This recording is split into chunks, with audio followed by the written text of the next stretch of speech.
So the three jerseys that I will be receiving.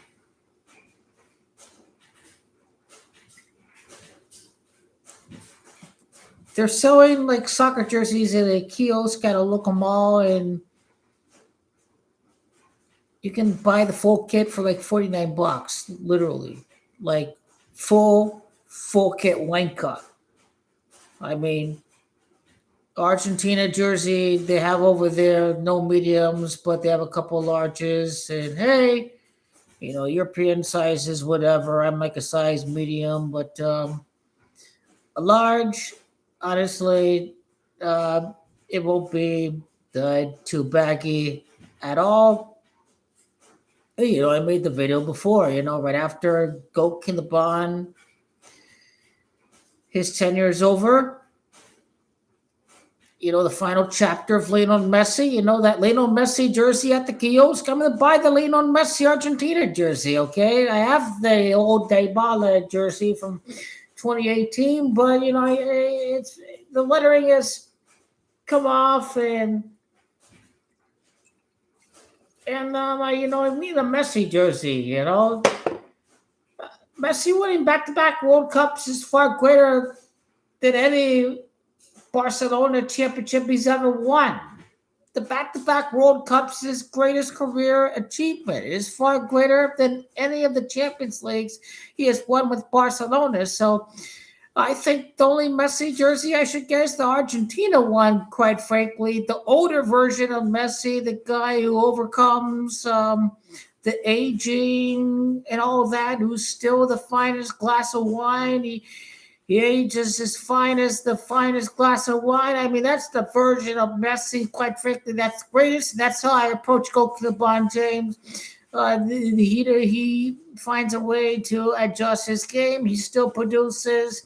That's what's brilliant. As older players, they don't rely on athleticism. They rely on their smarts and their brains and their ability to adapt to their physical state and in their new environment. Well, yeah, I mean, there's a reason why I didn't ask for a Goat in the Bond jersey in previous years where he failed to win the championship, and it just happened organically. Like, I just asked for a Goat in the Bond jersey because here I was, like, year 23. This guy's going to do something special. I may as well buy the jersey. And in the second jersey, I asked for, Christmas is a big deal. So, my parents always ask me what I want for Christmas every single year. And I asked for Gold King the Bond, number 23, like a gold jersey. And, um, I grew up watching Arizona Wildcats basketball. So it's kind of like, it was a, it was a very humorous occurrence that his son is playing for the favorite basketball team in college basketball that I grew up watching, Bryce James. He's going to play next year. Now he's redshirting this year. Don't listen to the BS that the haters say. He damn well fully knew there was a good chance he wasn't going to play if the team was that good. But then guys go to the NBA, and this means that Bryce James has the opportunity to play for Arizona next year. So I got a Bryce James Arizona jersey.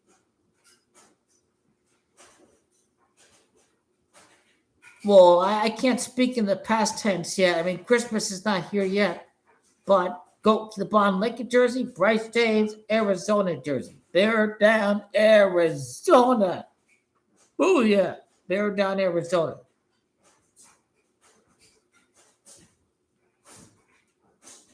These are the last jerseys I'll ever get because I think I retire from being a sports fan after 2027. So Messi's World Cup, his international journey is over right after the end of the summer of 2026. Goat Kilbon's career will end in 2027. So the chapter is over in 2027. Who knows what is in store for Bryce James in 2027? In the case that he is redshirting this year, that jersey will come into play next year. Now, what I will say about Arizona is they are, in fact, good enough to compete for the championship. They could be in the Final Four, and Bryce is not playing. What if they make the Final Four this year and lose, but then Bryce James plays next year and they win the national title? I could care less if it was rigged for Arizona to win with Bryce James in the lineup. Please, please, please. We are not quite sure if Bronny James is from the same blood as his father by the way that he plays basketball in certain moments. But at least from Bryce James, let's see that you are, in fact, part of his bloodline. You can play basketball like you're part of his bloodline and you're not overly passionate, a renaissance man of many talents, just too many things you're interested in. So your full focus is not on basketball. That's the downside of Bronny James. He knows how to develop the video game programs. He can play the piano. You see, this guy can do many, many different things. So he's not spending all his time perfecting the craft of basketball. And I'm not sure if he's really passionate about basketball, Bronny James. Hopefully, Bryce James, it's a little different perspective if they're willing to let him develop. Goat Kinlabon just wanted the opportunity to play with the son. And he's doing Bronny a service. He's still getting a multi-million-dollar contract. He has millions in the banks that he can use to start whatever project he wants to start, Bryce James. Whatever venture he wants to do, when the time comes when he's not playing in the NBA anymore. Obviously, his dad has said he's a billionaire, but I'm just saying, like, millions in his own bank account, he can start whatever he wants to do. It would be easy to get a loan knowing that he's got millions in the bank account. So even though basketball may not be his main passion, Bronny James, and I get the feeling that he's not overly passionate about basketball. I hope I'm wrong, but that's not the feeling I get about Bryce James. But 7 figures in the bank account, it's easy to take on different projects that may rely on certain elements of risk. The risk that's not there. Let's say if you have 7 figures and your collateral is obviously your dad. But yeah, I'm retiring from being a sports fan, I believe, after 2027, because I believe I'll be invincible in making picks if I free the mind of the clouding of the bias of the tribalistic, oh, I hate this team, I don't want to win, and this kind of thing. So that is going to be the breakout moment. But if you're worried about, Cardinals in the NFL, I mean, Buffalo Bills going to win next year. And if Lions lose this year, some say Lions next year, but Baker and Tampa going to win the NFC next year. Baker's wide receiver is going to be healthy. So Baker had lots of injuries to his wide receiver group. If Mike Evans is healthy next year and everybody's healthy in the Tampa offensive weapons, I mean, Tampa, they could be a contender next year. But Todd Bowles has if you're a defensive mind, you got to find a way to make that defense elite. That's what Todd Bowles has to do. Levante David's been there for a while. Who's the next great Bucks pass rusher, shutdown corner? Your Rondé Barber kind of guy that Tampa Bay, you just have that identity kind of carry over to another generation. And,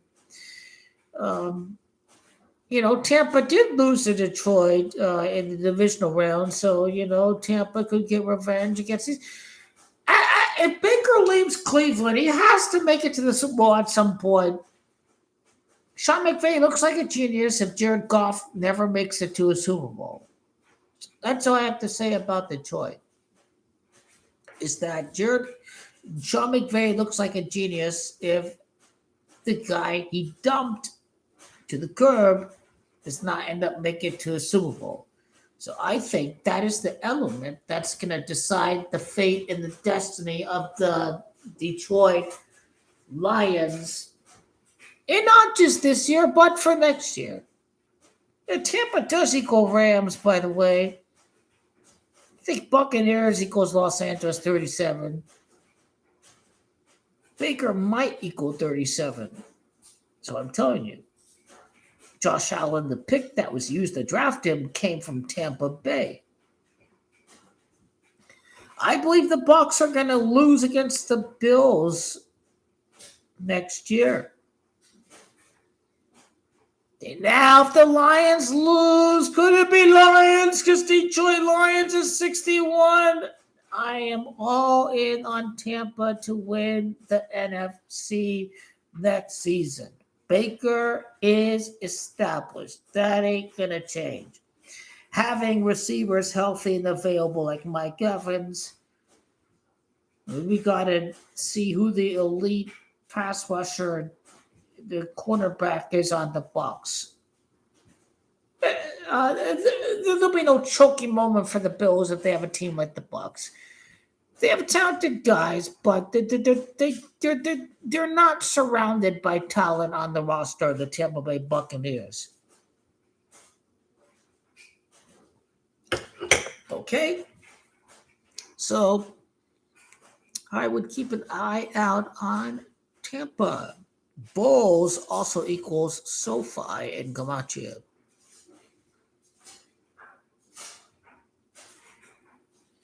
Baker's number 6. 6 years after Super Bowl 55, Tampa can make it to the Super Bowl again. So, NFL's rigged. You can already talk about next year because the NFL plans who plays in the Super Bowl years down the line on a year-to-year basis. So, if you're not a schmuck, they rig it on a year-to-year basis. And you've had this Jamar Chase and Joe Burrow. These guys can win the Super Bowl. Lamar Jackson, he's garbage. He's done. He ain't winning anything. I think Jalen Hurts, his skin tone is not as dark as Lamar Jackson. So I think there's some subliminal racist element because the NFL is run by old white men and they write the script before the season starts. No.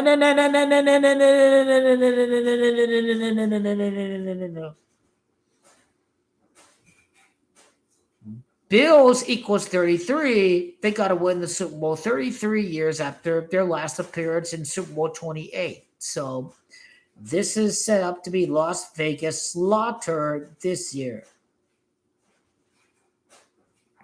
But then it's up to the average person to not be stupid to pass on the Bills next year.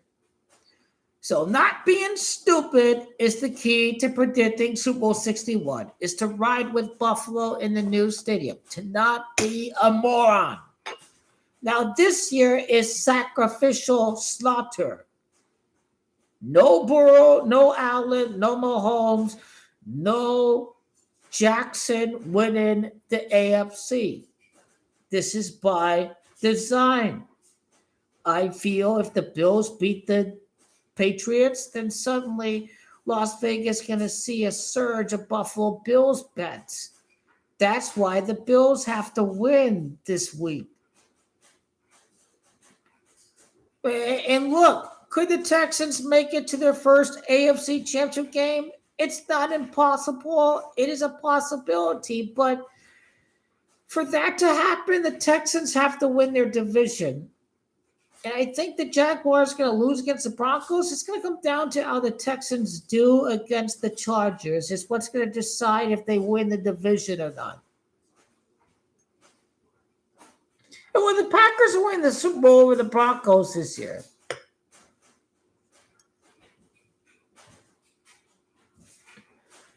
it is rigged. Denver's 32, Broncos 32. Micah Parsons born on the same day that Bart Starr died.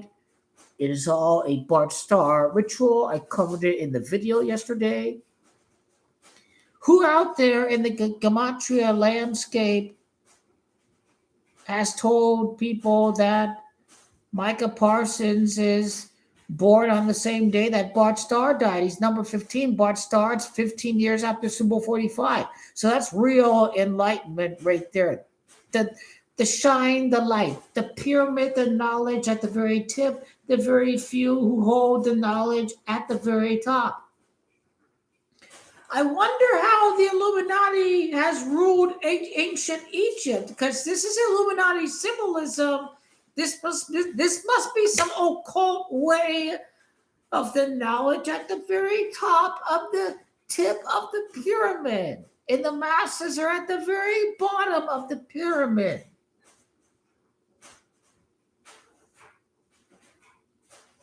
Make no mistake, the Packers are winning the Super Bowl. I don't like seeing Packers win, but it's about being objective.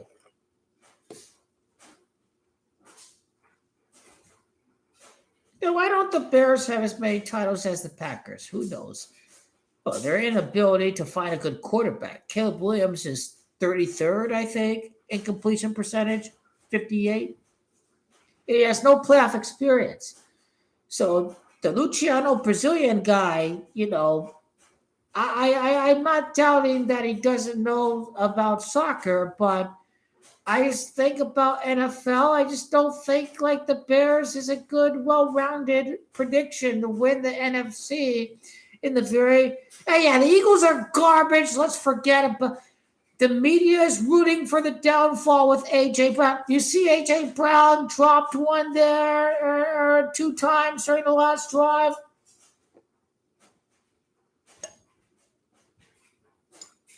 I think the Bills and the Bucks play in Super Bowl 61 at LA. We just have to wait another year for that. I mean, who the hell could have predicted Rams against Bengals? That's the point. That's precisely the point right there. Last year was predictable. Super Bowl 58 was predictable.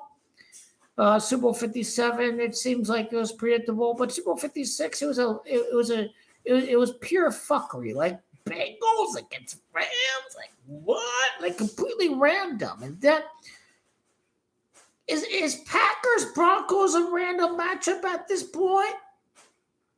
Well, because Mahomes is out of the playoffs and Burrow's out of the playoffs and Lamar Jackson is currently outside the playoff picture. Is it a complete random matchup at the beginning of the year? Yes. But right now, it is a very plausible matchup.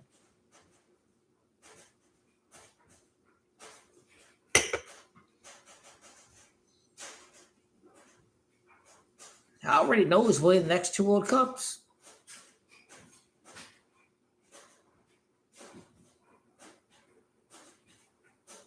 It's more of a big deal to predict the World Cup than the Super Bowl. Because more people watch the World Cup. You know nothing about soccer, about football? Doesn't matter. I get most of my views from the Argentina videos because, quite frankly, football, soccer are the most popular game in the world.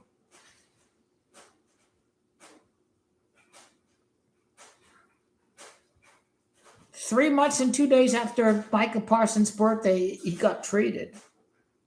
Rematch of Super Bowl 32. That's the real knowledge right there. I don't know if any Gematria decoder out there, like a Zach Hubbard or whoever, or, the illusion, has really broken that down.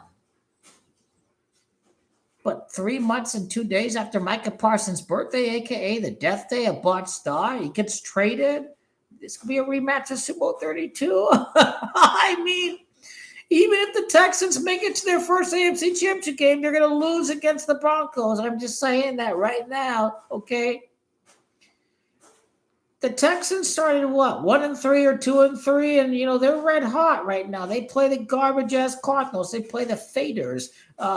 They play an injured Colts team, if I'm not mistaken. So Texans are red hot. Should pay attention to them a little bit, obviously. But at the end of the day, I don't think they're going to beat the Broncos, respectfully. If they have to go to a Mile High and beat the Broncos, it's just not going to happen. Texans will have a strong chance of having a good playoff run, though. They're kind of just like the Dallas Cowboys, in that they can't make it to the conference title. They always lose in the divisional. Texans never made it to a conference championship game, the Houston Texans. I doubt the racists with Donald Trump in the office are going to let two mixed-race quarterbacks in the Super Bowl. Jordan Love, that is, and C.J. Stroud. Jordan Love's dad passed away. Jordan Love has his mom. C.J. Stroud, his father, was a wreck, and he went to prison, whatever. His mother didn't know how to choose guys right.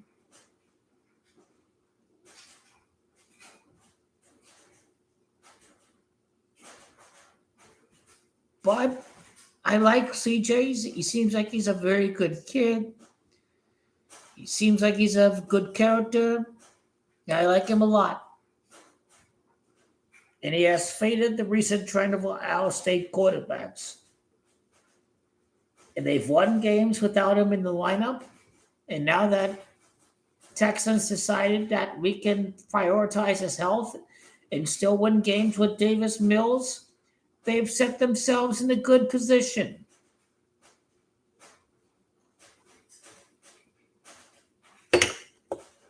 But okay, the one team the Texans cannot beat is the Denver Broncos, okay?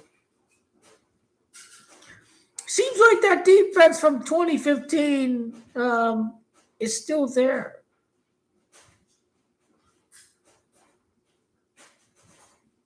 Even though the players change, like no Von Miller, seems like that defense is still there from the Denver Broncos side. They're just about, defense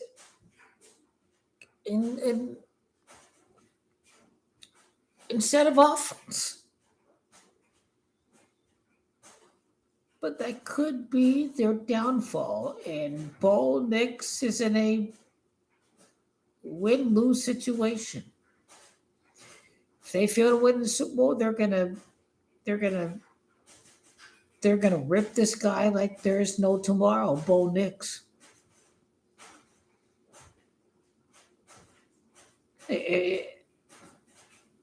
There's more pressure on Bo Nix to win than I think there is on Drake May. You see that defense? Don't fuck it up. Don't fuck it up. He'll find a way to fuck it up against Micah Parsons. The referees will be biased. They'll call the holding against the Broncos offensive line. The referees can manipulate the game at any point in time. They'll just call the holding on the Broncos to let Micah Parsons be allowed to not be held by the lineman. If you get called by a holding penalty by the referee, then you kind of adjust the way that you play so you don't commit a penalty. So this is where these free rushes from Micah Parsons are. That's where they come from. Is when you call the holding call against the offensive lineman, he knows he can't hold and grab as much as he could as he did in previous plays. So that's how Michael Parsons can win Super Bowl MVP. Imagine if an Oakland Raider wins Super Bowl MVP. Josh Jacobs, the Oakland Raiders beat the Denver Donkeys in the Super Bowl. Josh Jacobs, Raider Nation. Let's go. Let's go. Let's go. Imagine if that's the script for the Super Bowl.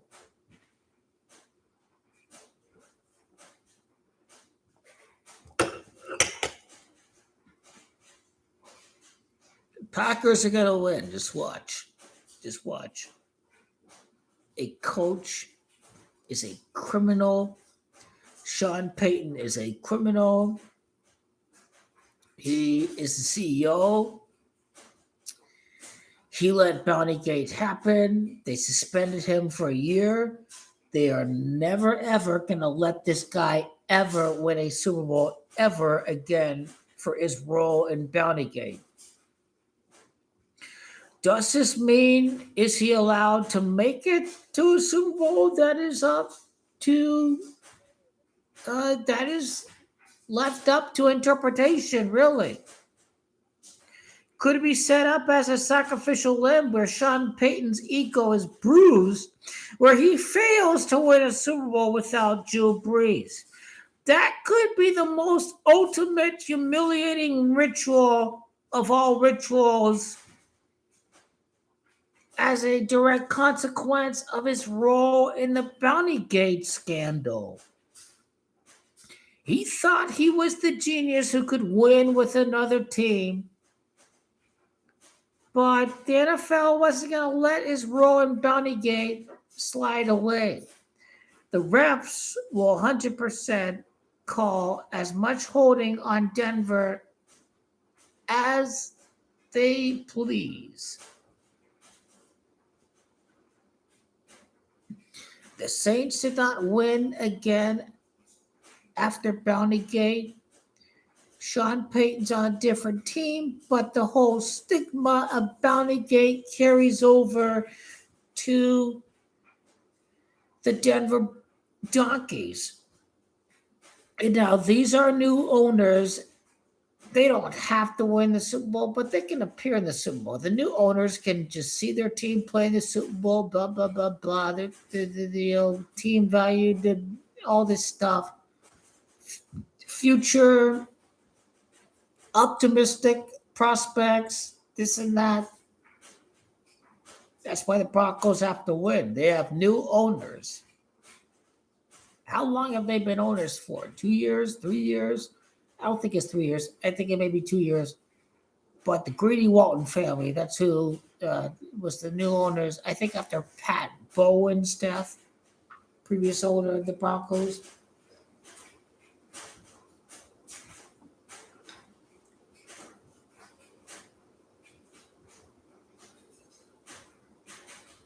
Jordan Love.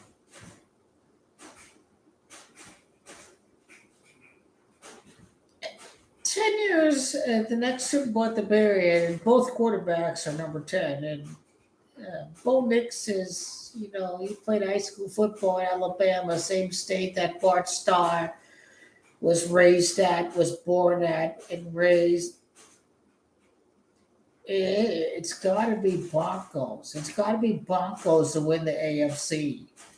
Got to immortalize Tom Brady. They're not going to make Super Bowls with this Drake May. Don't let this North Carolina fool you at all. It kind of, Mac Jones was the problem, and Drake May was basically the next system quarterback for the Patriots. He must lose. And Denver Broncos, despite the appearance of being fraudulent, they've had a much harder schedule than the Patriots. Patriots are a fraud. No matter what, the Patriots are losing against the Broncos if it's Patriots Broncos in the AFC Championship game. We will not see the rotten filth Patriots in the Super Bowl, I guarantee it. Because Drake May is not Tom Brady. Will be saved from another Patriots appearance in the Super Bowl. It wasn't good history for them at the Bay Area, too. They lost against the Broncos in that AFC Championship game in Super Bowl 50. This shit's insanely rigged if it's Patriots Broncos again. Broncos Packers. Colts are garbage. Jaguars are fags. They're fagwires. They're fags. Texans Packers gay. But Broncos Packers, hey, they won multiple Super Bowls. Sean Payton won a Super Bowl. Rematch, Super Bowl rematch. Packers Broncos is not gay, in my humble opinion. Do you think it's a gay matchup? Do you think it's a gay matchup? I mean, putting fags against Packers, Fagwars that is, or Texans Packers. I'm sorry, I don't take the AFC South seriously. This season's been garbage because usually the Cardinals always beat the Titans and the Jaguars and these garbage teams in that division. They don't usually beat Houston, by the way. I've seen them live in person destroy Andrew Luck and the Colts in 2013. So, this division is garbage, the AFC South. I am quite frankly fully embarrassed.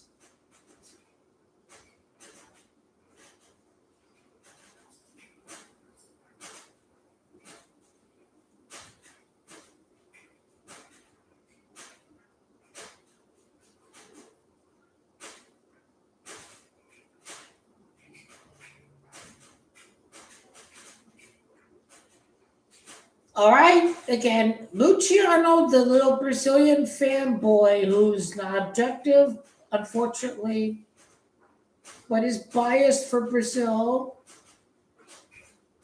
And they lost 4-1 against Argentina without Lionel Messi.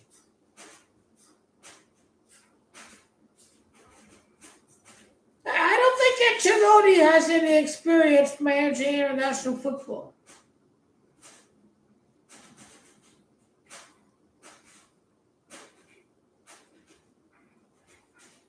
But he is a traitor to Italia. And it'd be the most beautiful moment when Carlo Ancelotti is accused of being a double agent for the Italian Football Federation. Do they really think you're going to win the World Cup, Ancelotti, with Brazil? You're deluded. He's going to be accused of being a double agent. It's hilarious. Do your work, Don Carlo. Be sure we're only one World Cup back at Brazil. It's obvious not going to beat Brazil. It's obvious not going to beat Brazil. It's a psyop to have Brazil play Japan. Now, you clowns, why would Brazil win before Messi? Brazil's not going to win shit before Messi retires. That's the whole point. Brazil's not going to win any World Cup while Messi is playing. Messi wins World Cup while he plays. Brazil doesn't win shit until Messi retires.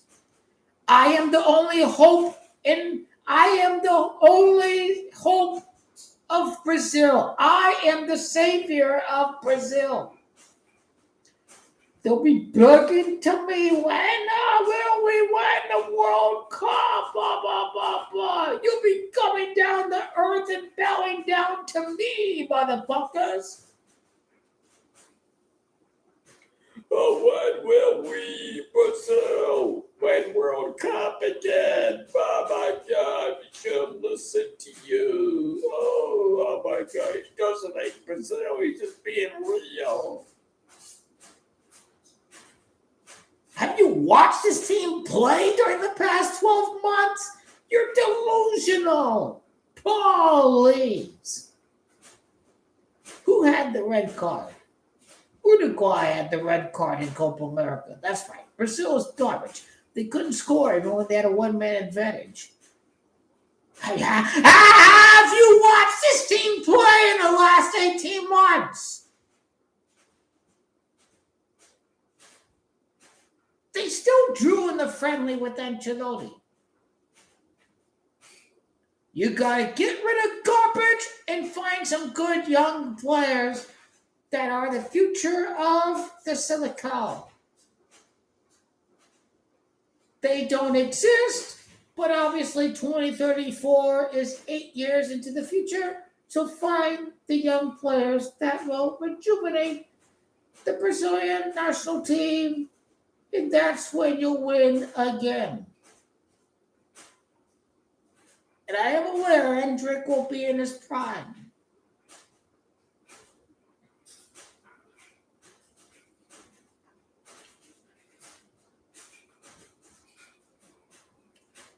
Now, this may as well be called Nightcap. This is during the night. It's the Nightcap. What's going on around the world of professional sports? Messi is the GOAT. Nothing will stop Messi. Even when he got injured in Copa America final, Argentina still won.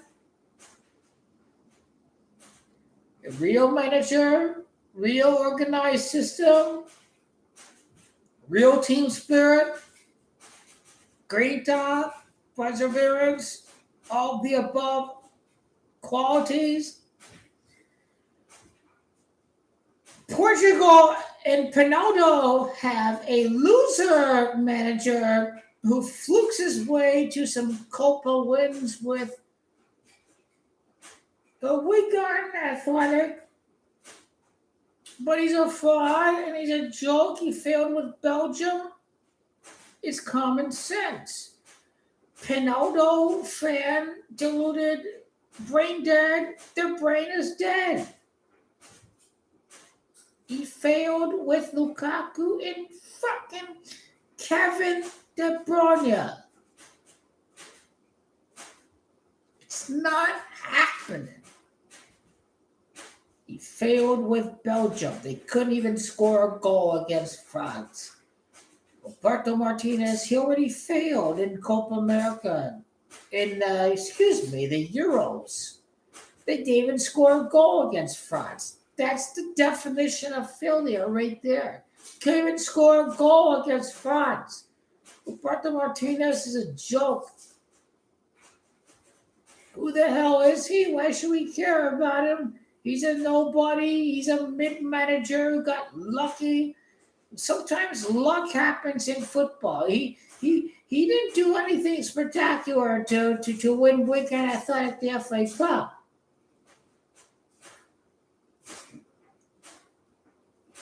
If it was really Portugal win World Cup, you would have had Jose Mourinho.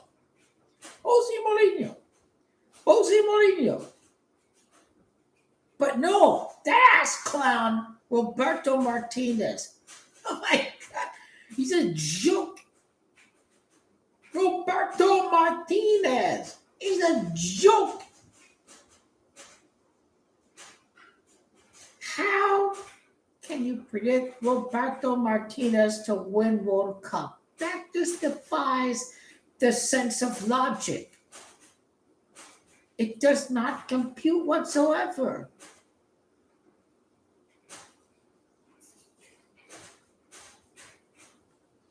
Bring that Pendu fan deluded. If Ronaldo was almighty powerful, why can't Jose Mourinho manage Portugal instead of Benfica?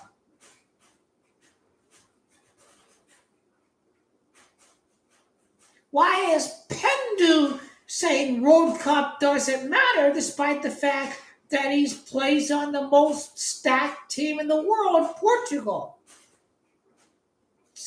It's not about talent alone. It's about great passion, determination, these variables.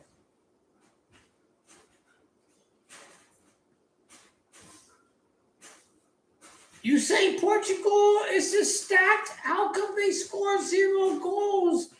They lost against Georgia. Roberto Martinez is a joke. Imagine thinking The Simpsons is going to save Portugal. Deluded Pendu clowns, man, they deserve it. They deserve.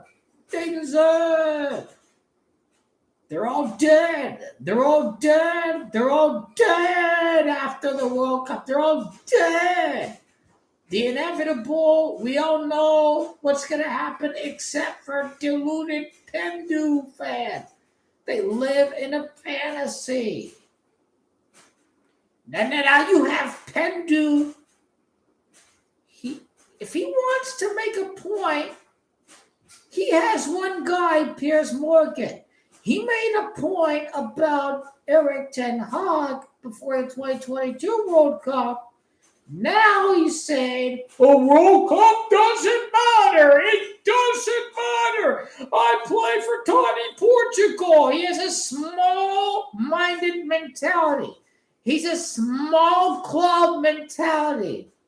He's victimized himself. He's not an alpha. Those douchebags who support Pinaldo, he is in fact a beta because, I play for Portugal so I cannot win the World Cup. That's called being a whining, crying beta.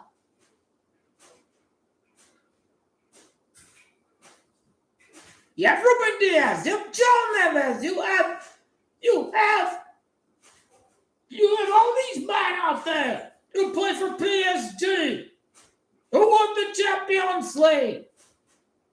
Gonzalo Ramos, Ruben Diaz of Manchester City. Cristiano Ronaldo's a fraud if he can't win the World Cup. Facts. Deal with it. Facts. He's a joke.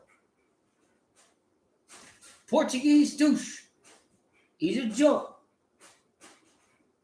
I am better because I say I am better. You don't have to say you're better if you're the GOAT. Lionel Messi never has to claim he's the GOAT. He deep down, he knows he's the GOAT. He doesn't have to say he's the GOAT because he knows he's the GOAT. So Messi comes across as being humble. I don't have to boastfully claim I'm the GOAT. Espinato's a joke. He destroyed Juventus. They won Scudetto. They didn't have one any Scudetto since then. He should have passed the ball there for the game-winning shot against Porto, but he was very selfish. He's a very big joke. I have the replay. Ronaldo denied the game-winning pass to Kulusevski to defeat Porto. He destroyed our chance to beat Porto. His selfishness cost us our opportunity to beat Porto in the Champions League because he couldn't stand the fact that Federico Chiesa was scoring against Porto. He couldn't stand it. He's a selfish, egotistical, maniacal, diva merchant. I believed in this in the smoke screen with Cristiano Pinalda.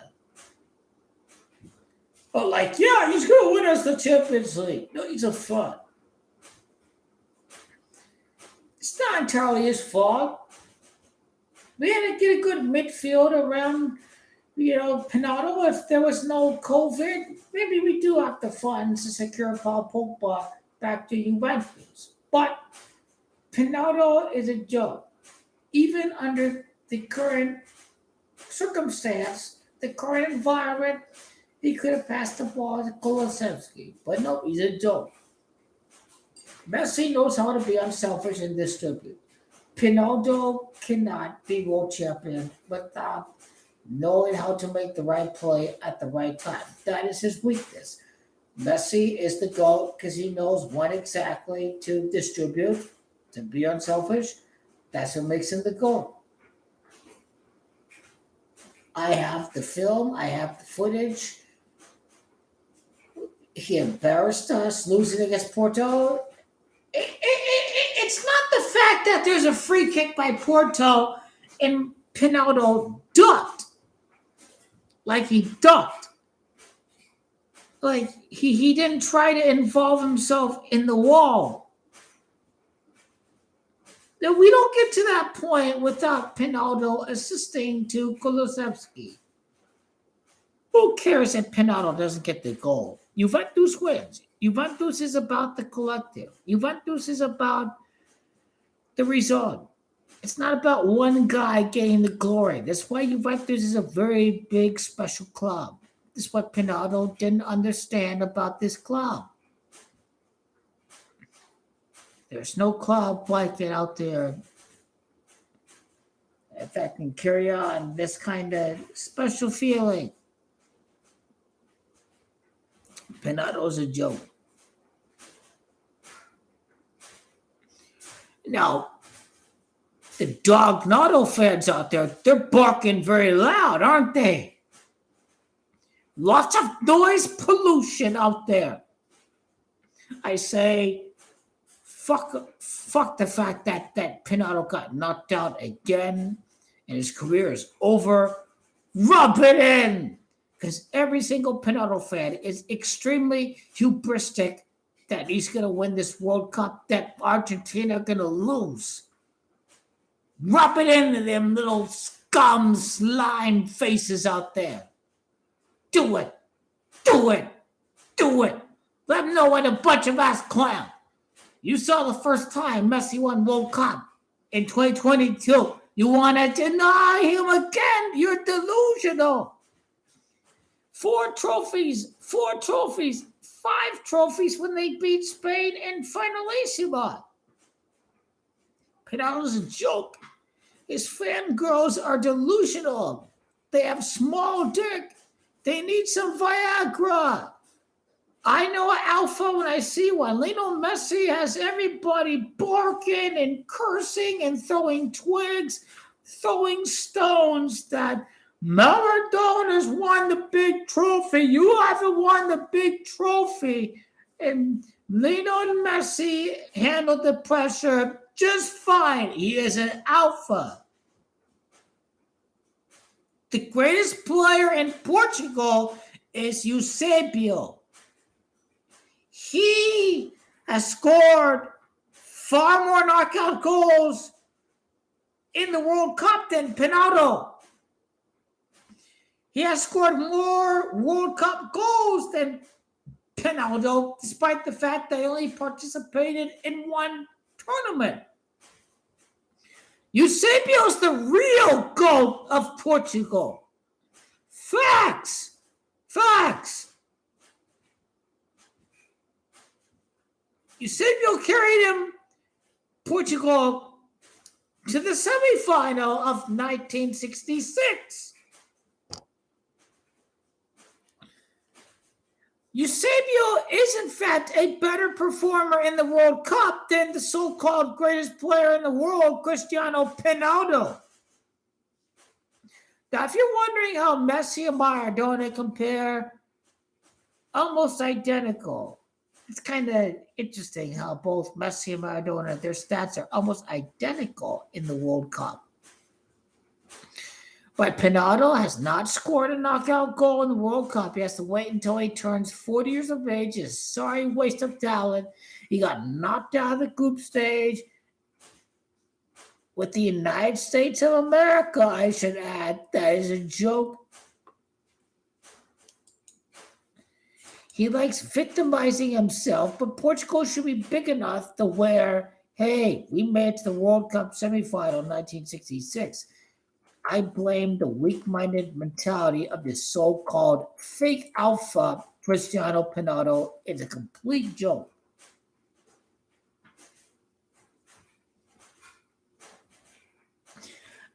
I won World Cup 2022. I won Copa America 2024.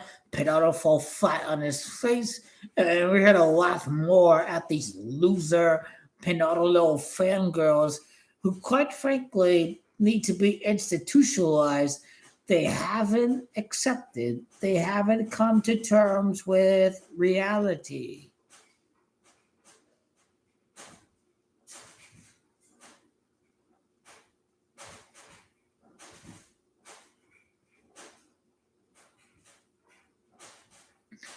It's always excuses.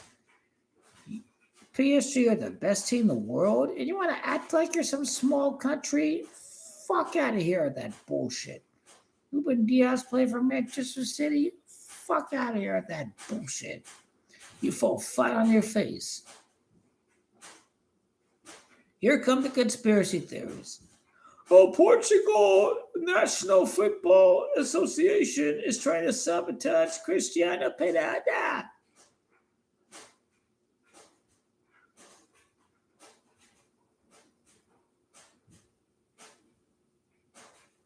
Well, I wonder why Jose Mourinho doesn't have a job with Portugal.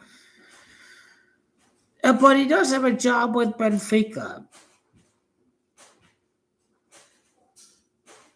I would just gamble and just um, wing it with Jose Mourinho.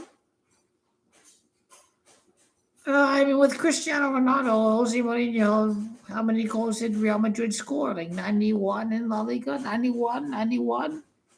They had good counter-attacking play with Jose Mourinho in the La Liga with Cristiano Ronaldo. It's not being too defensive. That's the issue. Jose Mourinho is a good attacking, uh, counter-attacking manager. For whatever reason, it didn't work out in the UEFA Champions League.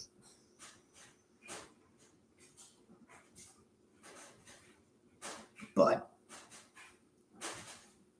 my first year up here at Cam Mbappe to win Champions League is going to be 2027. Okay? This is a must-watch match between Man City and Real Madrid. Is Xabi Alonso still going to be the manager? Real Madrid have injury concerns all across the board. How is Real Madrid going to handle that? You're playing at home. You're Real Madrid. Quite frankly, the Ultras are not going to care about the injury situation. All they give a damn about is the result, with or without the injuries, with or without the injury crises. So this is where that certain side of Real Madrid could show up. And quite frankly, my bet tomorrow is draw no bet for Real Madrid. At home, Mbappe finds a way to play. I think how the script is set up to close out this stream is I don't think Haaland has ever beat Mbappe. But the first time he does beat Mbappe will be in the group stage of the World Cup. Imagine that.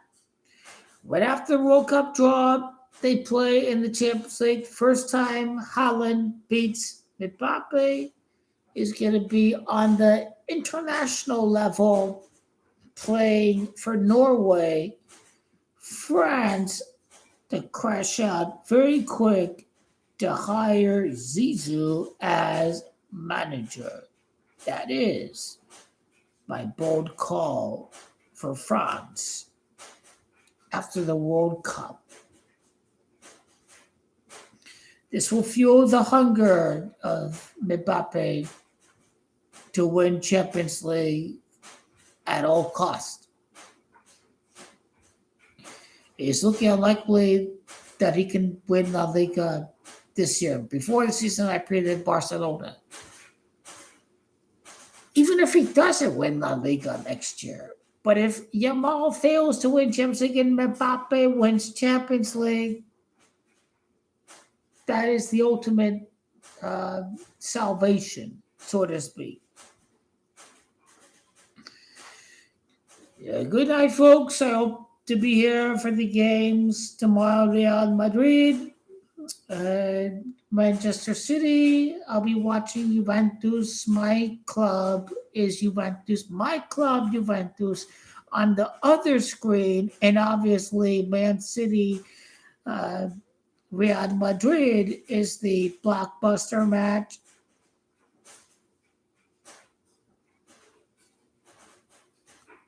I just can't see Xabi Alonso getting fired.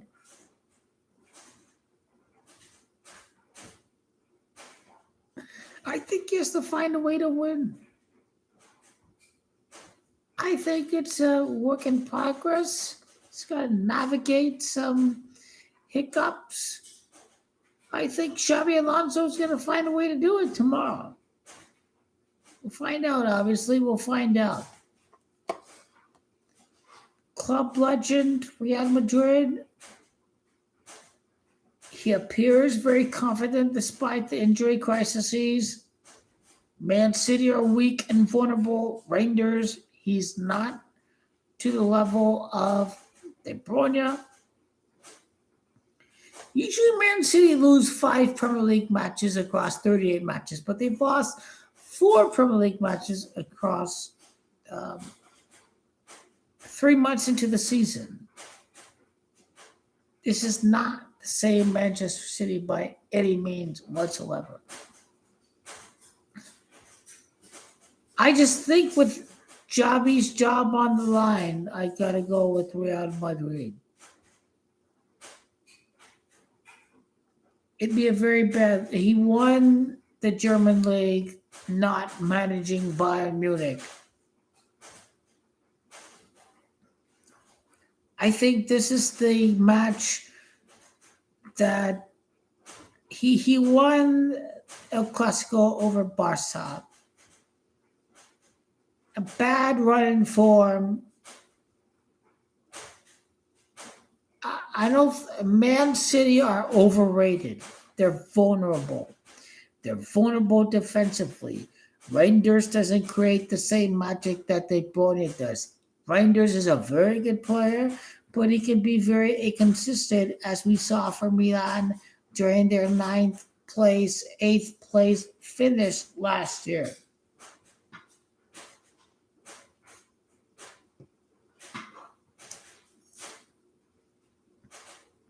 They replaced Reinders with a Modric, and they're doing very good. Ciao ragazzi. Goodbye, everybody. Good night. Long live Calcio football.